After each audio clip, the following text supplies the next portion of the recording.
Ya, chicos, entonces, eh, vayamos ahora con esta pregunta.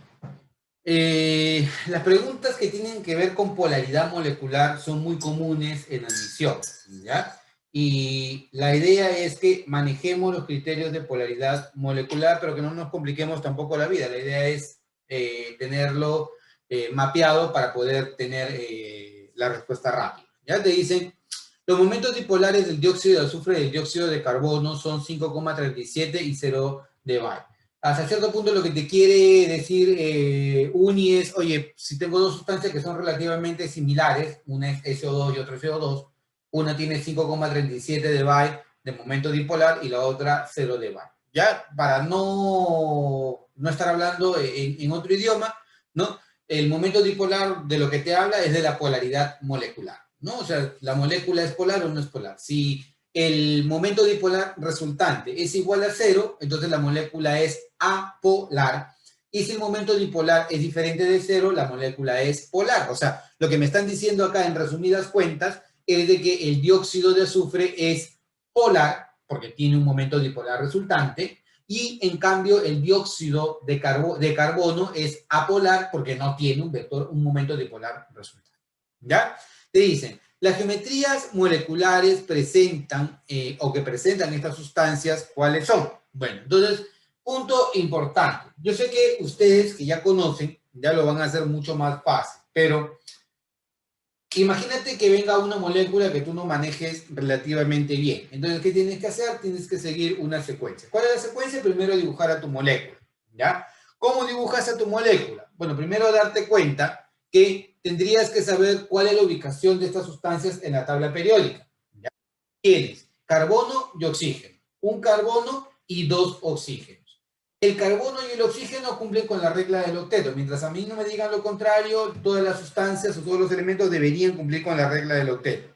Quienes normalmente no cumplen con la regla del octeto: el berilio, el boro, el hidrógeno, el aluminio. Eso lo debes tener en tu cabeza. ¿Ya? Ellos típicamente no cumplen con la regla del octeto. Y los electrones de valencia corresponden a la ubicación en la tabla. Por ejemplo, el carbono se encuentra en el grupo 4 y el oxígeno se encuentra en el grupo 6. Entonces, como hay un carbono, 1 por 8, 1 por 4. Como hay dos oxígenos, 2 por 8 y 2 por 6. Entonces, acá yo tengo 24 electrones de octeto y tengo 16 electrones de valencia. Muy bien, excelente. Para poder saber cuántos pares enlazantes hay, lo que tú haces es lo siguiente: electrones de octeto menos electrones de valencia entre 2. Y con eso sacas el número de pares enlazantes. Punto importante: tu molécula tiene que ser lo más simétrica posible. Entonces, esta disposición no va. Y podría ser esta disposición o esta disposición. Tienes un átomo central, pero triple y simple o triple y simple no le da simetría. La forma más práctica de darle simetría es que tengas dos dobles a cada lado. Y de esa forma vas a tener sigma, sigma y por arriba pi y pi. ¿Ya? Así de sencillo. Ahora, en el caso del dióxido de azufre pasa lo siguiente. Pasa de que si tú haces lo mismo de lo de arriba, o sea, considerando 8 electrones de octeto, y a ambos pertenecen al grupo 6A de la tabla periódica, vas a encontrar que el número de pares enlazantes es igual a 3. 24 menos 18 entre 2 me da 3. 3 pares enlazantes, lo que vas a hacer es colocar 1, 2 y 3 pares enlazantes. 1, 2 y 3 pares enlazantes. En este caso tienes dos formas diferentes de cómo dibujar a la misma molécula. Y como tienes dos formas diferentes de dibujar la misma molécula, eso me representa un fenómeno. ¿Cómo se llama ese fenómeno, chicos? Si yo tengo dos o más formas diferentes de dibujar a una misma molécula, sin cambiar la disposición de los átomos, obviamente. Se llama resonancia. Excelente. Entonces, la resonancia viene a ser ese fenómeno por el cual tú puedes determinar esto, ¿ya? Chicos, vuelvo a repetir, yo sé que ustedes son muy prácticos y pueden hacer muchas cosas mucho más rápido de lo que estamos haciendo acá. Pero, ¿qué ventaja tiene esta metodología respecto a cualquier otra metodología? Y siempre les digo a mis alumnos, si yo ya sé de antemano que tengo 3 pares electrónicos alrededor, debo dibujar 3 pares electrónicos. Entonces tengo dos posibilidades: o lo hago de esta manera o lo hago de esta otra manera. La otra forma es tantearlo. Y si tanteas, eso no te da una evidencia de lo que estás haciendo y puedes cometer algún error. En este caso, tengo dos estructuras de resonancia. Si tengo dos estructuras de resonancia, entonces, haciendo un resumen, esto de acá, el dióxido de carbono va a tener dos enlaces dobles. Voy a tener para el dióxido de azufre resonancia, ¿no? Y voy a tener sigma, pi y sigma, ¿ya? Cuando el átomo central, ojo, cuando el átomo central tiene enlazantes idénticos y no hay pares libres acá, la geometría es una geometría lineal. Acá también debería ser geometría lineal, pero como tienes un par libre, esto lo que te va a generar es una geometría angular. O sea, en otras palabras, si no existiera este par libre, la geometría sería lineal. Pero como existe este par libre, la geometría es angular. Me piden en este caso, ¿cuál es la geometría? La geometría para el primer caso es lineal y para el segundo caso es angular. Entonces, alternativa que vas a marcar para este caso va a ser la letra C. Chicos, pregunta. ¿Cuál sería la hibridación del carbono en este caso? Ya lo hemos visto hace un momento. ¿Cuánto vale o cuál sería la hibridación del carbono en este caso? Hibridación del carbono, sp2. No. ¿Cuál sería la hibridación del carbono? Del carbono. Ah, ya, Fátima, ya. Menos mal te reivindicaste, ya. Pero yo estoy pidiendo para el dióxido de carbono, para el carbono. ¿Cuál sería la hibridación? SP, claro. Porque lo que tú tienes que preguntarte alrededor del carbono es ¿cuántos sigmas veo? 2. ¿Cuántos pares libres? Ninguno. Entonces con 2, ¿qué puede formar? SP, se acabó. La hibridación del carbono es SP. Y para él algo similar. Pregúntate, alrededor del azufre, ¿cuántos sigmas veo? 2. Pares libres, 1. Entonces con 3, ¿qué puedo formar? SP2. Se acabó. La hibridación de él sería SP2. ¿Ya? Polaridad, él es polar. ¿Y cómo se justifica? Siempre que hay un par libre en el átomo central, la molécula es polar. Y si el átomo central no tiene pares libres y los que están alrededor son igualitos, la molécula es apolar. Entonces, regla práctica como para poder tener una idea rápida de si es polar o no es polar. Entonces, para este caso, alternativa sería la letra C. Tu respuesta. Considere las especies químicas SO3 y SO3 con carga -2. La primera, trióxido de azufre, la siguiente, el ion sulfito. ¿Cuáles de las siguientes proposiciones son correctas respecto a ellas? Primero, solo el SO3 presenta resonancia, el ion sulfito presenta los enlaces más cortos, una de ellas presenta 3 formas resonantes equivalentes. Ya. Si hacemos lo mismo que en el caso anterior, ¿ya? Primero nos preguntamos, ¿todos cumplen con el octeto, sí o no? Acá, en el trióxido de azufre. ¿Cumplen con el octeto, sí o no? Rapidito.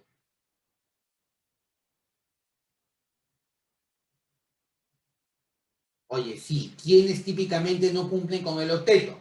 Hidrógeno, berilio, boro y aluminio. Cuando veas a ellos, preocúpate. Hidrógeno, berilio, boro y aluminio no cumplen con el octeto. ¿Ellos cumplen con el octeto? Sí. El azufre, 8 electrones. El oxígeno, 8 electrones. 3 por 8, 24. 24 más 8, 32. Tengo 32 electrones para su octeto. Y electrones de valencia. ¿El azufre en qué grupo está? Está en el grupo 6. ¿El oxígeno en qué grupo está? También está en el grupo 6. Entonces, 6 por 3, 18. 18 más 6, 24. 32 menos 24 me da 8, ¿no? Y 8 entre 2 me da 4. Entonces debe haber 4 pares enlazantes. Ah, ya, chévere. Como hay 4 pares enlazantes, yo hago esto. 1, 2, 3 y me falta el cuarto par enlazante. Como me falta el cuarto par enlazante, ¿qué puedo hacer? Ah, ese cuarto par enlazante puede estar ahí. Pero también puede estar ahí. Pero también puede estar ahí. ¿De cuántas maneras puedo dibujar a esa molécula, chicos? 3. Entonces, como puedo dibujar esa molécula de 3 maneras diferentes, voy a llegar a la conclusión de que esa molécula presenta resonancia. Claro, esa molécula presenta resonancia. 3 estructuras de resonancia equivalentes. Las 3 estructuras de resonancia son equivalentes. Por lo tanto, para poder representar a esa molécula, yo lo que debo crear es un híbrido, ¿ya? Que me represente a las 3, que se llama híbrido de resonancia. En el híbrido de resonancia, el enlace que une a cada uno de ellos es un intermedio entre simple y doble. Ojo, el enlace final va a ser un intermedio entre simple y doble, ¿ya? No es que solamente voy a tener simple, solamente voy a tener doble, no.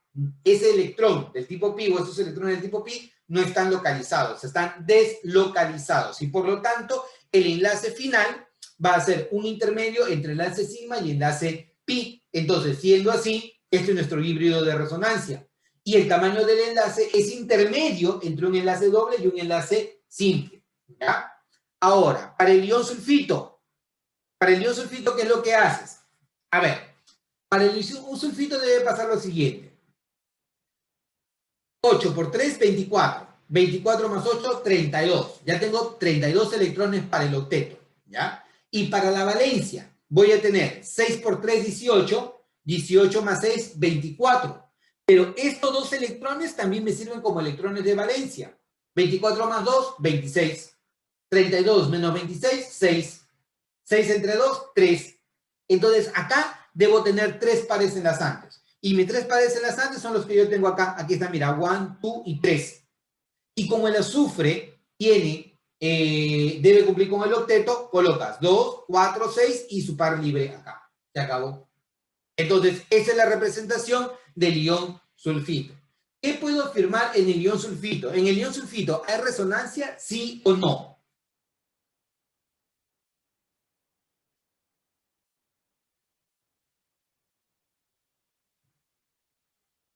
Chicos, ¿en el ion sulfito hay resonancia, sí o no?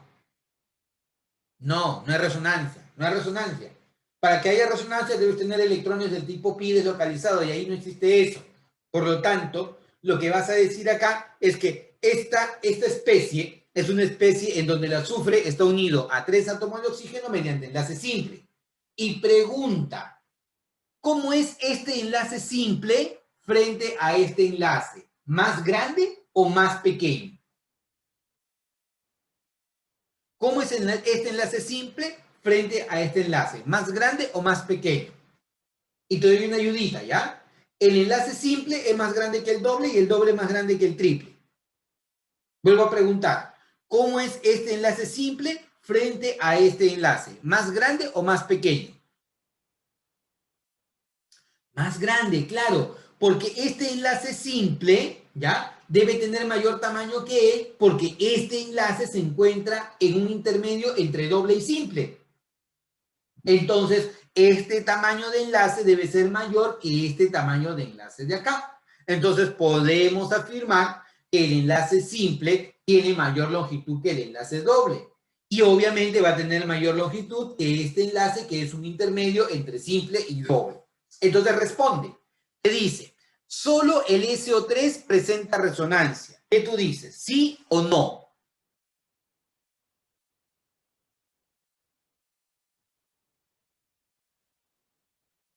Sí, claro, estamos viendo. Solo el trióxido de azufre presenta resonancia. Él no presenta resonancia. Entonces, lo primero, like.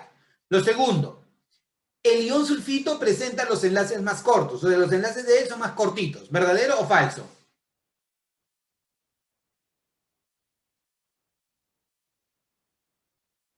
Falso, claro. Él tiene enlaces más grandes que los de acá. Esa segunda alternativa es falsa. La tercera, una de ellas presenta 3 formas resonantes equivalentes. ¿Verdadero o falso?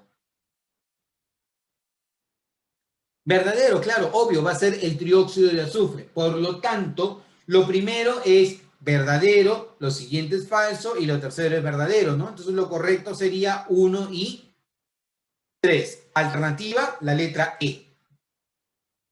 Los tamaños de enlace, ya. Siempre el enlace simple es más grande que el enlace doble. Y el enlace doble es más grande que el enlace triple. ¿Hasta ahí vamos bien? ¿Sí? ¿Eso se comprende? Sí, ¿verdad? Ya. Entonces, hasta ahí vamos bien. Ahora, ¿qué ocurriría? Yo, un ser terrenal diría, oye, mira, acá yo voy a tener 2 enlaces simples y un enlace doble, ¿ya? Pero no es así. Cuando hay resonancia, los electrones no se encuentran localizados, se encuentran deslocalizados. Entonces, al final, el híbrido es como si fuera una combinación de estos 3.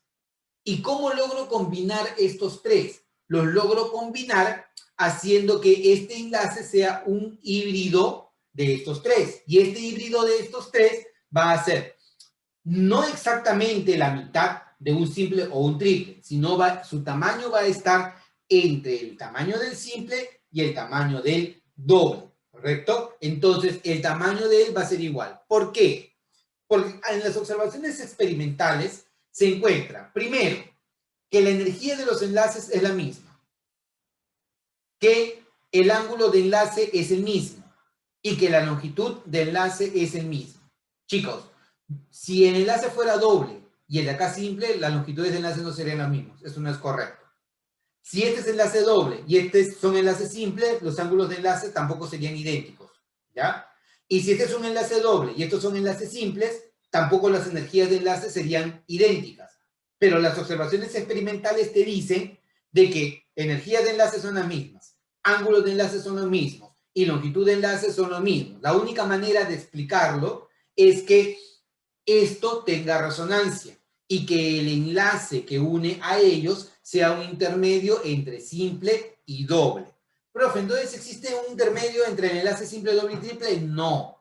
Es un modelo para explicar este fenómeno que es el de la resonancia. Digamos que el enlace doble tenga una longitud de 10, por así decirlo, y el enlace simple tenga una longitud de 15 entre el azufre y el oxígeno, porque siempre estamos analizando el enlace azufre-oxígeno, eso es muy importante, ¿ya?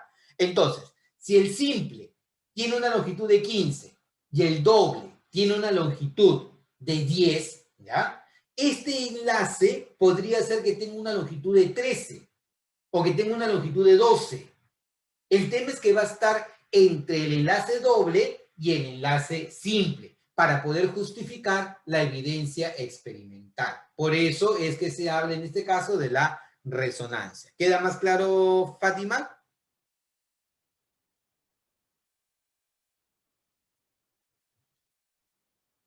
Con toda la confianza del mundo, ¿ah? Sí, es no, es no. ¿Ya? El tema es de que esto mismo explica por qué, por ejemplo, el benceno se comporta como se comporta. ¿Ya? Por ejemplo, en el caso del benceno, en donde también hay resonancia, el benceno debería tener 3 enlaces triples, ¿cierto? Y si conocemos un poco de química orgánica, estoy hablando, 3 enlaces dobles, perdón. El benceno tendría 3 enlaces dobles. Y quien conoce un poco de química orgánica va a decir, bueno, si tiene enlace doble, debería tener una alta reactividad, por lo menos debería ser tan reactivo como los alquenos. Y eso no es correcto. El benceno no tiene la reactividad de los alquenos, no se parece a los alquenos en su reactividad. Más bien, tiene reacciones de sustitución. ¿Y cómo se explica eso? Se explica porque en el benceno hay resonancia. Sus electrones del tipo pi no se encuentran localizados, sino están deslocalizados. Y es como si formaras una nube por encima y por debajo del anillo bencénico. Entonces, el enlace va a ser también un intermedio entre simple y doble, pero más todavía en el caso del benceno, en los aromáticos, no está localizado. ¿Ya? Entonces, eso es con respecto a la resonancia. Siguiente pregunta. Te dice, el estado de oxidación del oxígeno en cada uno de los siguientes compuestos es ti y ta. A ver.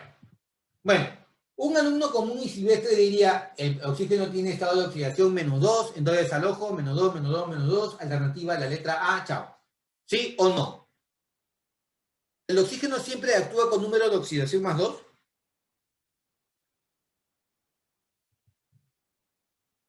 ¿Sí o no?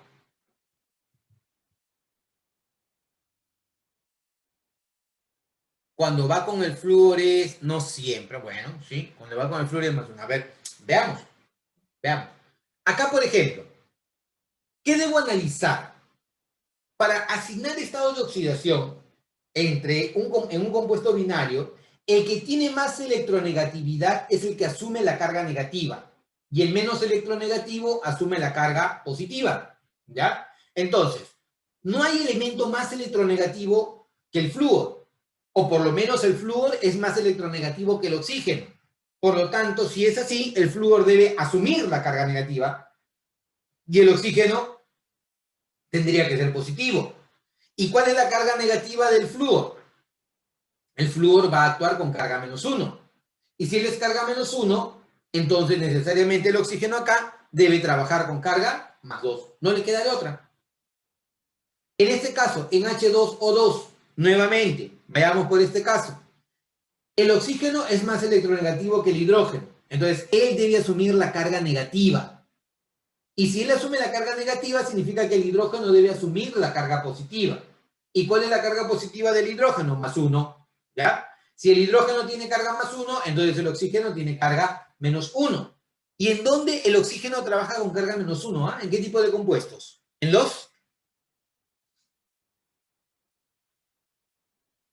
¿En dónde el oxígeno tiene carga -1? En los peróxidos. En los peróxidos, el oxígeno actúa con carga -1.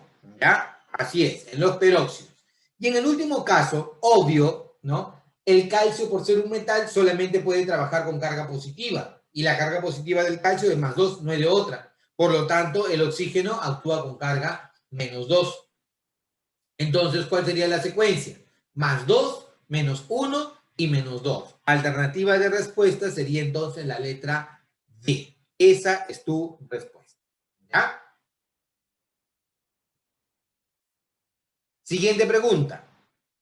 Al agregar cuidadosamente 5 mililitros de tetracloruro a 20 mililitros de agua colocada en un tubo de ensayo, se observan dos fases líquidas. ¿Ya? Dadas las siguientes proposiciones formuladas en base a lo ocurrido, ¿cuáles son las correctas? ¿Ya? Y me dicen que la relación de densidades entre el tetracloruro y el agua es 1,59. O sea, lo que me están diciendo, ya en pocas palabras, es que el tetracloruro tiene mayor densidad que el agua. Es lo que me están diciendo, ¿no? La densidad del tetracloruro es mayor que la densidad del agua. Pero son dos líquidos imisibles, no se mezclan. ¿Ya? Entonces, si yo tengo dos líquidos que no se mezclan, ¿quién va arriba? ¿El de mayor densidad o el de menor densidad? Si yo tengo dos líquidos que no se mezclan, ¿quién va arriba? ¿El de mayor densidad o el de menor densidad?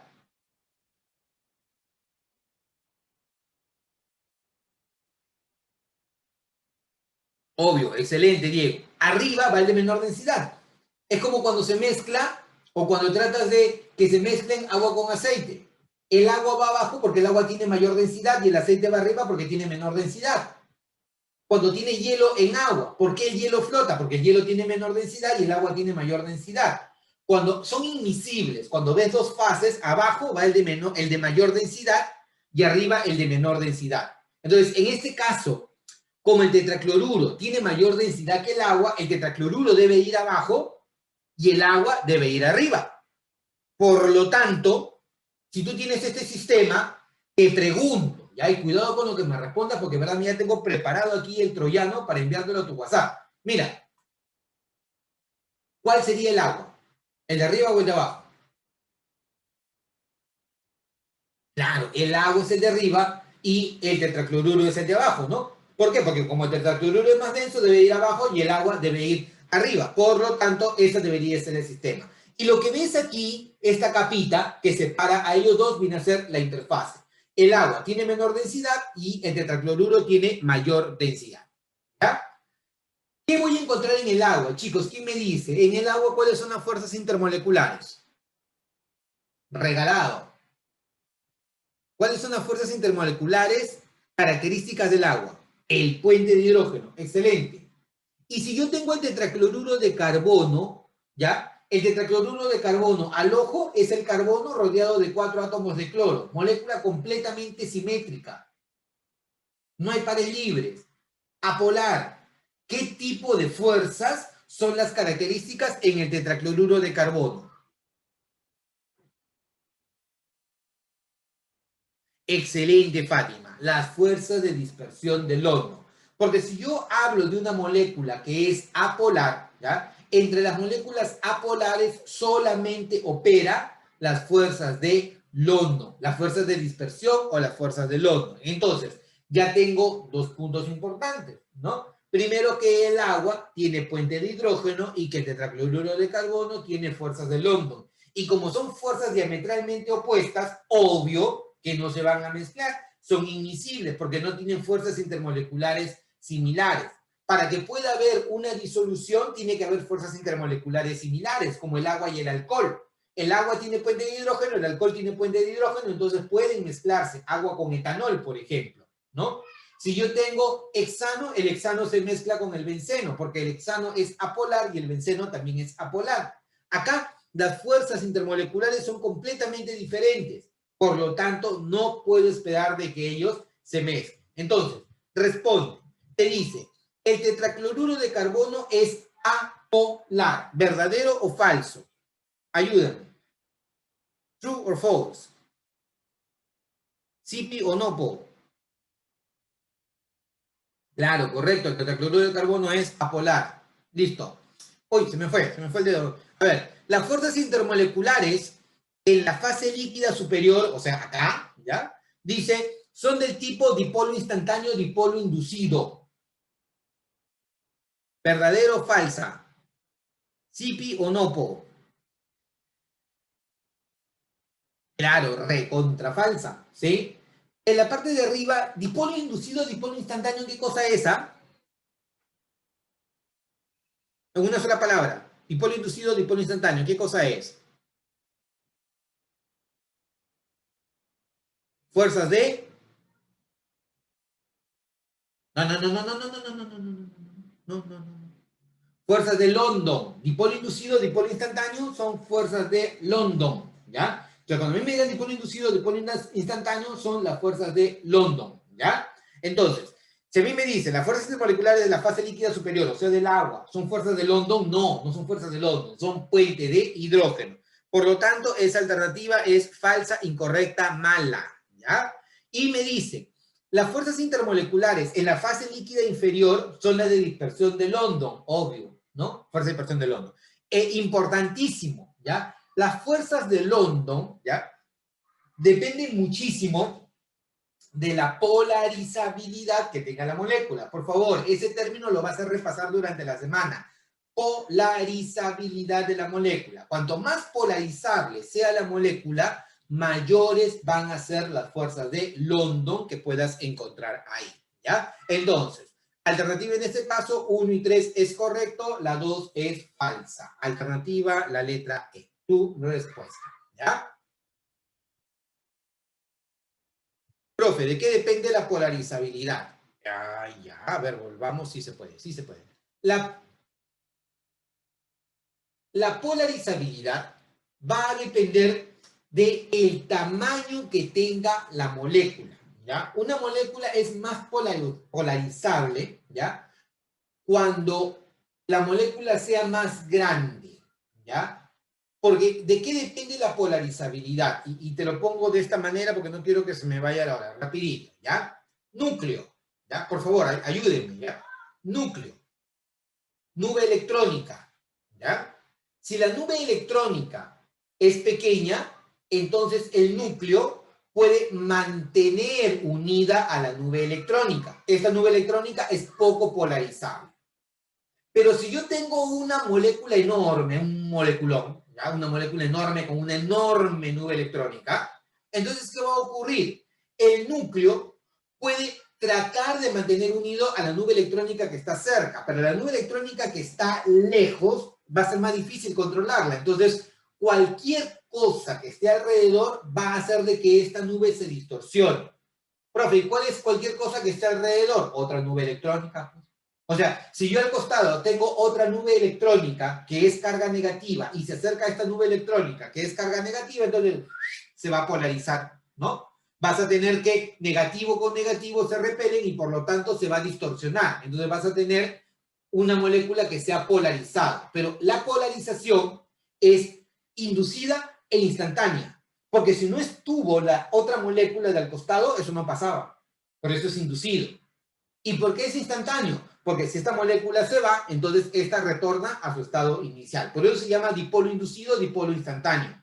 Y la polarizabilidad es el efecto por el cual la molécula se puede distorsionar principalmente por el tamaño de la molécula. Cuanto más grande es la molécula, más polarizable. Y por esa razón se justifica que el yodo sea sólido, el bromo sea líquido y el flúor y el cloro sean gases.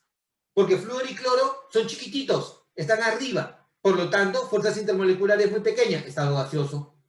El bromo es un poco más grande, molécula un poco más grande, más polarizable, fuerza del hondo, líquido. En cambio, el yodo es una molécula enorme, grande, sólido. En los halógenos cumplen esa relación debido a ¿qué? Debido a las fuerzas del hondo y a la polarizabilidad que tienen las moléculas, ¿sí? Eso viene a ser. Entonces, espero que se haya comprendido y cuanto más polarizable, mayores son las fuerzas de hondo, ¿ya? Eso viene a ser. Excelente, Fátima. Me alegro que te haya quedado claro. Muy bien. Un recipiente cerrado de 0,5 litros contiene hidrógeno a 1 atmósfera y 0 grados Celsius. Y otro de la misma capacidad, ¿ya? Y a las mismas condiciones de presión y temperatura contiene amoníaco. Al respecto, ¿cuáles de las siguientes proposiciones son correctas? Primero, ambos contienen la misma cantidad de gas, ¿ya? Ambos contienen el mismo número de moléculas de gas, ¿ya? La misma masa de gas el primero. Y ambos contienen la misma cantidad de hidrógeno, ¿ya? La misma cantidad de hidrógeno. Bueno, analicemos, ¿no? Primero, tengo hidrógeno y tengo amoníaco. ¿Qué me dice el ejercicio? El ejercicio me dice de que ambos recipientes son de la misma capacidad, o sea, medio litro. Ambos se encuentran a la misma presión y a la misma temperatura, ¿no? Acuérdate que si dos gases diferentes se encuentran en las mismas condiciones de presión y temperatura, a esto se le llama condiciones de... Si dos gases diferentes se encuentran en las mismas condiciones de presión y temperatura, a esto se le llaman condiciones de...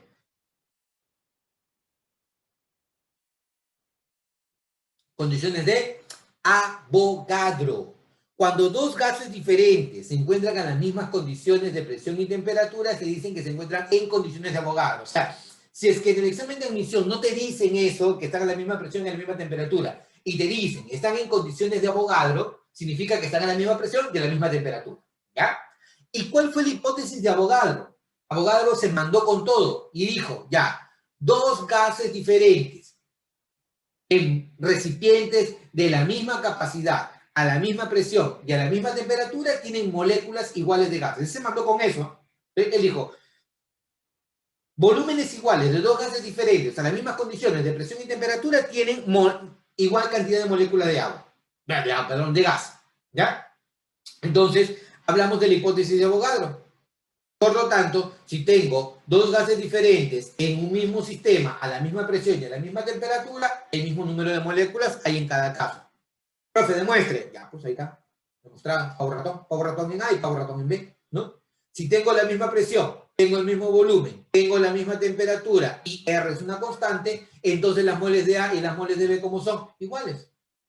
O sea, no es que esto haya sido primero, sino a raíz de todo el desarrollo de Boyle, Charles, Gay-Lussaga, de la hipótesis de Avogadro, es que se llega a esta conclusión.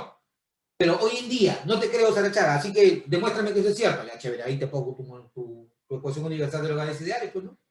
Con esa ecuación de los gases ideales, tú vas a decir, la misma presión, el mismo volumen, la misma temperatura, R es constante, entonces el número de moles de A es igual al número de moles de B, se acabó. El mismo número de moléculas en cada caso. Entonces, ¿qué podemos afirmar acá? Lo que podemos afirmar es que el número de moléculas que hay acá es el mismo número de moléculas que hay acá. Profe, pero uno es hidrógeno y otro es amoníaco, no importa. No importa, si tú te das cuenta, acá la ecuación de estado no te dice si está frente al hidrógeno o frente al amoníaco. Te habla de las moles gaseosas. Entonces, como ambos están a la misma presión, al mismo volumen y a la misma temperatura, ambos tienen el mismo número de moles. Moles de hidrógeno y moles de amoníaco, chévere, se acabó. Lo primero, ambos contienen la misma masa de gas. Todavía veamos. ¿El hidrógeno cuánto pesa? Chicos, al ojo, antes que se nos vaya la hora. ¿Cuánto pesa el hidrógeno? Habla. El hidrógeno gaseoso, ¿cuánto pesa?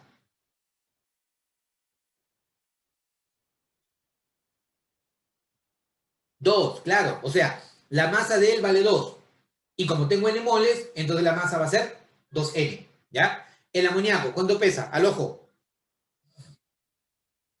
17. Y como tengo N moles, entonces acá será 17N. ¿Cuánto es la masa del gas acá? 2M. ¿Cuánto es la masa de gas acá? 17M. Entonces no son iguales, definitivamente. La masa de gas aquí es diferente que la masa de gas acá. Y me pide, contiene la misma cantidad de hidrógeno. Ah, hidrógeno. ¿Cuánto hidrógeno hay aquí? 2N. ¿Y cuánto hay hidrógeno hay aquí? 3N. ¿Tiene la misma cantidad de hidrógeno? No. Acá hay 2N moles de hidrógeno y acá hay 3N moles de hidrógeno. Por lo tanto, ¿ambos tienen la misma masa de gas? No. ¿Ambos contienen el mismo número de moléculas de gas? Yes. ¿Ambos contienen la misma cantidad de hidrógeno? No. Falso. Entonces, para este caso, marcarías la alternativa, la letra B. ¿Ya? Tu respuesta.